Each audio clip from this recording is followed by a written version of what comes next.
Donc aujourd'hui, comme vous le savez sûrement, c'est la Saint-Patrick et on a décidé de brasser donc une Dry Stout. Il y a quelques semaines, on avait d'ailleurs goûté la Dry Stout de Maxence qui nous a un petit peu inspiré. On est parti un petit peu de sa recette, on s'est inspiré d'autres recettes et donc aujourd'hui, on va vous présenter la nôtre. Au sujet de mon eau, alors j'utilise l'eau de mon robinet, je vais faire aucun ajout, comme vous le savez peut-être déjà, mon eau est très alcaline et c'est un peu le même profil d'eau, enfin ça se rapproche d'une eau irlandaise, donc voilà, du coup je vais rien ajouter. En plus de ça, c'est vrai que je suis bien chargée aussi au niveau des sulfates, donc comme vous le savez, le sulfate va nous aider à avoir une finition sèche, à augmenter également une perception de l'amertume, et c'est dans le nom hein, de la Dry Stout, on veut justement une finition sèche, donc pareil, je vais rien ajouter au niveau des sulfates. La seule chose que je vais faire, c'est rajouter de l'acide lactique, puisque même si je vais utiliser des grains torréfiés, donc qui ont tendance à faire bien baisser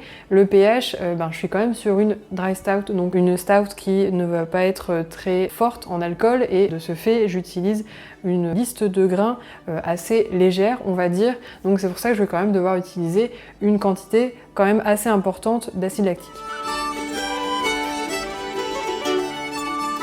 Pour ma liste de grains, je vais utiliser 5% de malt black, donc il faut savoir que ce malt c'est le plus foncé de tous les malts. Il va donner des notes torréfiées. Entre le torréfié et le fumé, on pourrait dire un peu que ça ressemble un peu au café. C'est généralement utilisé pour des stouts et des porters. Avec la même proportion que le malt chocolat, je vais utiliser le malt torréfié sans écorce. Celui-ci, il va avoir un peu les mêmes notes que les notes du black, c'est-à-dire qu'il va donner des notes torréfiées de chocolat, de cacao et parfois aussi de chocolat noir. Par contre, celui-là, il est quand même bien différent du malt black puisqu'il n'a pas d'écorce et donc on va pas avoir d'astringence. Ce malt, on peut le trouver sous différentes formes, donc là il s'appelle juste malt torréfié sans écorce, mais on peut le trouver également sous le nom de roasted malt ou Carafa spécial type 3. Alors ensuite je vais rajouter 20% de flocons d'orge, donc celui-là je vais rajouter directement pendant l'empâtage parce que il a été écrasé, il est sous forme de flocons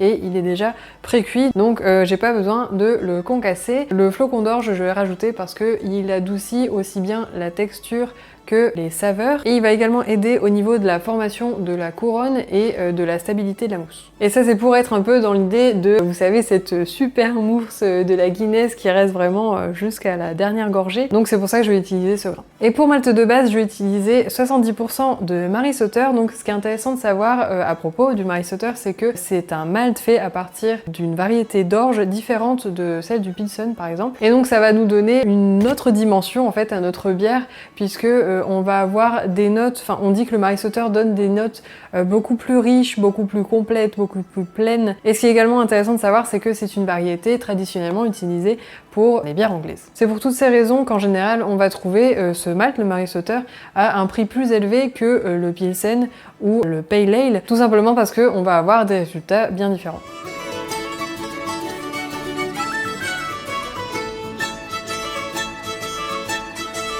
Ce qui est peut-être intéressant de savoir, c'est la différence entre une stout irlandaise et une stout anglaise. C'est vrai qu'il y a quand même pas mal de stouts différentes. Donc la grosse différence entre une irlandaise et une anglaise, c'est que l'irlandaise va être plus amère, elle va avoir une finition plus sèche, d'où donc cette amertume plus prononcée, ou au moins la perception qu'on va en avoir. Elle va avoir un corps plus léger. On va aussi normalement ne pas avoir du tout de malt caramel pour cette stout irlandaise, contrairement aux malt anglaises, donc ils vont avoir un profil quand même un peu plus sucré. On va pouvoir utiliser des malts caramel et elle va généralement avoir un taux d'alcool bien plus élevé. Cette stout anglaise, on pourra également dire qu'elle va généralement avoir un corps plus épais. C'est pour ça que cette dry stout ou la stout irlandaise, moi je dirais que ça pourrait être un peu une stout mais pour l'été, puisqu'elle va avoir quand même un petit peu, même si elle va avoir bien sûr des notes torréfiées, elle va un peu ressembler à du café, elle peut aussi avoir quelques notes chocolatées ou de cacao, mais elle va toujours avoir ce côté, ce corps plutôt léger et du coup ce côté quand même plutôt rafraîchissant.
c'est vrai que cette recette, elle doit pas vraiment être orientée au niveau des houblons, mais plus au niveau des maltes, donc je vais pas utiliser une énorme quantité de houblon. J'ai choisi deux variétés différentes, donc je vais utiliser le Target en amertume et pour les arômes je vais utiliser du Golding. Donc du coup le Target je vais le rajouter à 60 minutes. Alors qu'est-ce que je peux rajouter au sujet de ce houblon? Alors je peux dire que c'est vraiment un classique anglais pour rajouter de l'amertume qui est très adéquate pour ce style de bière et qui a quand même pas mal de caractère. Pour l'aromatique je vais utiliser du Golding que je vais rajouter à 10 minutes d'ébullition. Alors lui aussi pour le coup c'est un classique pour les bières anglaises. Il peut m'apporter quand même un certain nombre de notes aromatiques, donc on peut avoir des notes de lavande, d'épices, de miel, de thym et au niveau des saveurs, on peut avoir des saveurs un peu terreuses. Là je vais rajouter, là je suis presque à 10 minutes d'ébullition donc je vais rajouter mon Golding et je vais en profiter pour ajouter une pastille de Protafloc. Le Protafloc c'est exactement la même fonction que l'Irish Moss. Sauf que là, c'est un concentré, on va dire, d'Irish Moss en pastille, donc c'est quand même un peu plus pratique. Chaque pastille pèse 2 grammes et pour un brassin de 20 litres, je vais avoir besoin d'1 gramme. Donc là, je l'ai divisé en deux, ma pastille, c'est ça que je vais rajouter pour 20 litres. Et ça y est, on a enfin ce produit sur le site, sur Bottler Hops, donc vous pouvez aller y faire un tour. J'ai aussi rajouté certains sels minéraux et des nutriments. Il y a un petit onglet additif que vous pouvez trouver sur le site, donc n'hésitez pas à aller y faire un tour.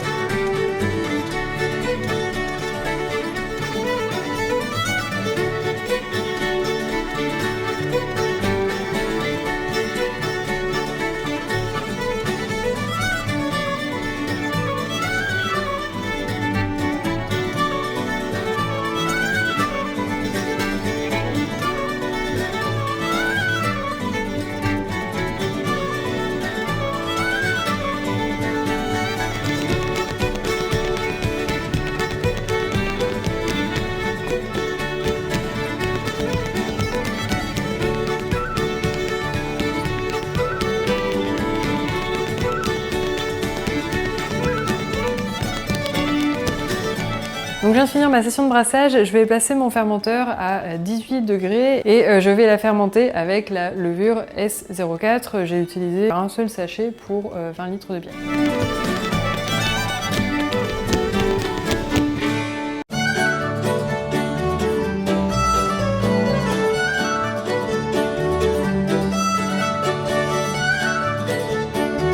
Et donc quelques semaines plus tard, ça donne ça. On sent vraiment du café. Ça sent, oui, ça sent la malt torréfiée. Ouais. Et un peu le cacao, je ne sais pas. Le cacao amer. Oui. Parce qu'en fait, il y a des traces sucrées. Et la couleur, c'est... Elle est, waouh. Effectivement bien noire. Complètement opaque.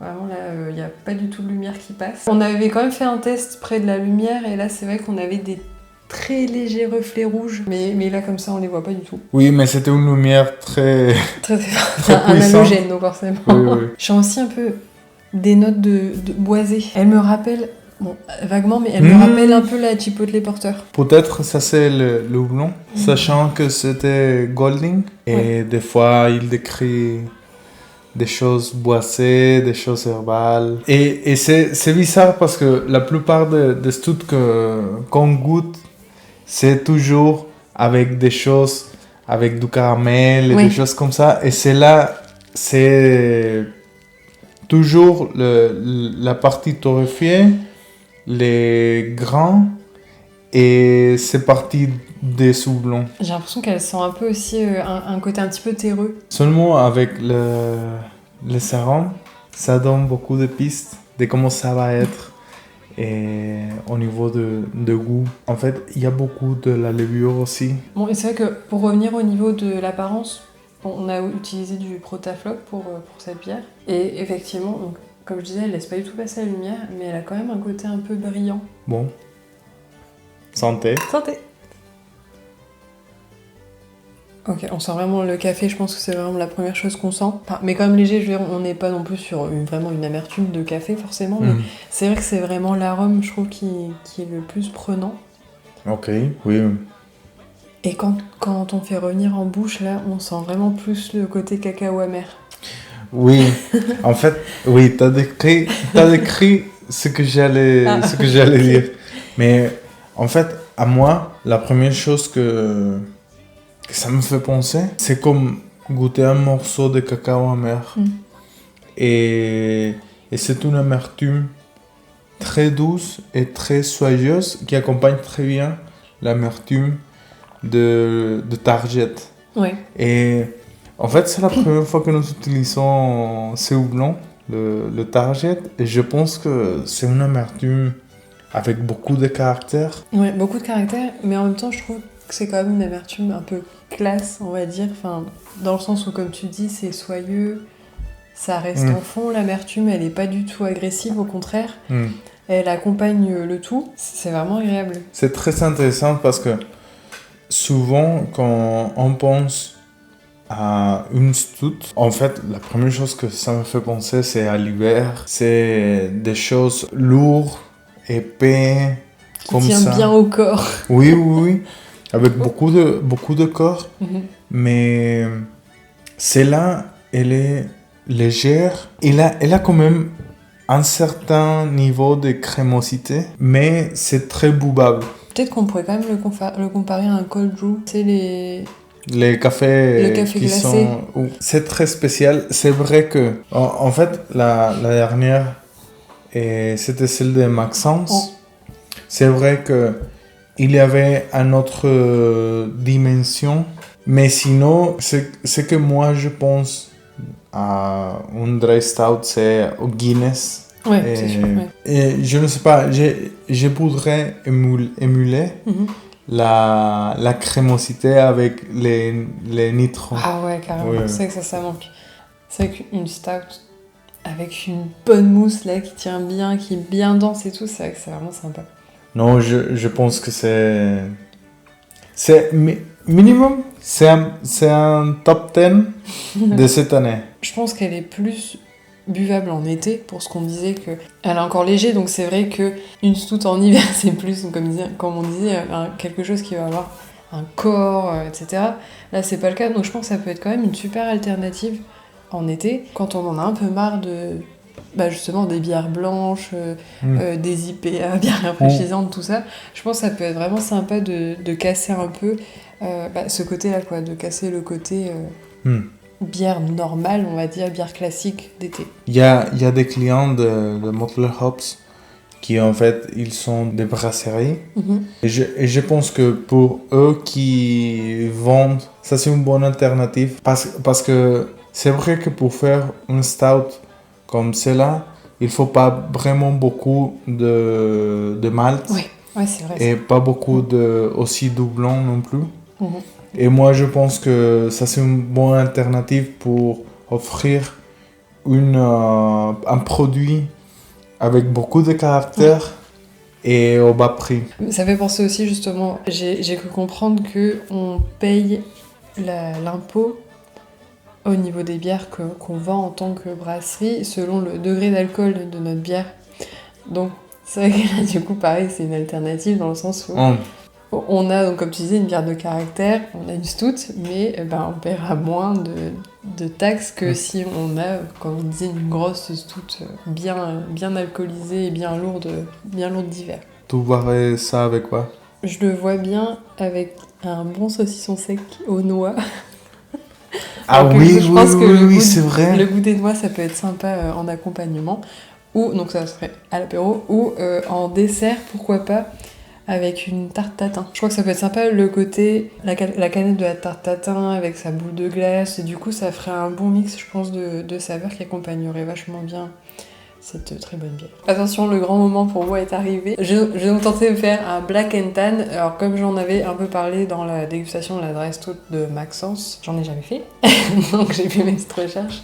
J'ai regardé des tutos YouTube, tout ça, et du coup pour faire un black and tan, ce dont je vais avoir besoin, c'est d'une cuillère pliée en à peu près 90 degrés, voilà, et d'une bière claire. Donc moi je vais utiliser là une pale ale. Qui s'appelle La Trêve et qui est brassée, pas très loin de chez nous, qui est brassée à Roubaix. Donc je connais pas du tout cette brasserie, donc bon là ça va pas trop être l'occasion de la goûter puisque ça va être mélangé avec notre, notre dry stout. Mais bon, je vais en laisser quand même un petit peu et on goûtera aussi, pourquoi pas. Oui, après. Pourquoi pas tout ça. Ok, donc c'est parti. La trèfle, French Pale Ale. Bon alors du coup, dans les tutos que j'ai pu voir, on conseille pour faire un black and tan qui tient la route de verser la pale ale assez rapidement pour avoir de la mousse. Voilà.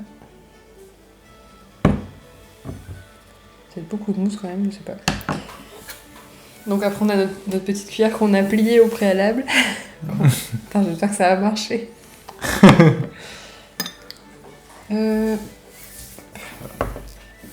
Et on doit verser le plus doucement possible notre dry stout. Oui, je sais, c'est un peu frustrant, mais je vous avoue qu'après avoir testé de faire donc ce Black and Tan, on a effectivement goûté la trève et Eduardo comme moi, on pense qu'elle mérite vraiment une vidéo exprès pour elle de dégustation. Vous verrez pourquoi d'ailleurs donc mercredi prochain où je passerai aussi bien donc la suite de cette vidéo, donc la réalisation du Black and Tan, par moi-même et d'ailleurs aussi par Eduardo, et ensuite on vous présentera la dégustation de cette bière, donc de la trève. D'ailleurs, j'attends vos pronostics en commentaire. Est-ce que vous pensez que justement mon Black and Tan tient la route ou pas? Vous le découvrirez tout ça donc mercredi prochain lors de notre prochain mercredi de dégustation. En attendant, n'oubliez pas que toute cette semaine, c'est-à-dire à partir de maintenant jusqu'à samedi prochain minuit, tous les ingrédients qui sont utilisés dans cette recette sont à moins 20%, donc n'hésitez pas à aller faire un tour sur le site et pourquoi pas tenter l'expérience vous-même de brasser une dry stout. En attendant, je vous remercie d'avoir regardé cette vidéo jusqu'au bout. Si vous l'avez aimée, si vous avez appris des choses, n'hésitez pas à la liker et à la commenter. Et donc comme je vous le disais, on se retrouve mercredi pour la suite de cette vidéo.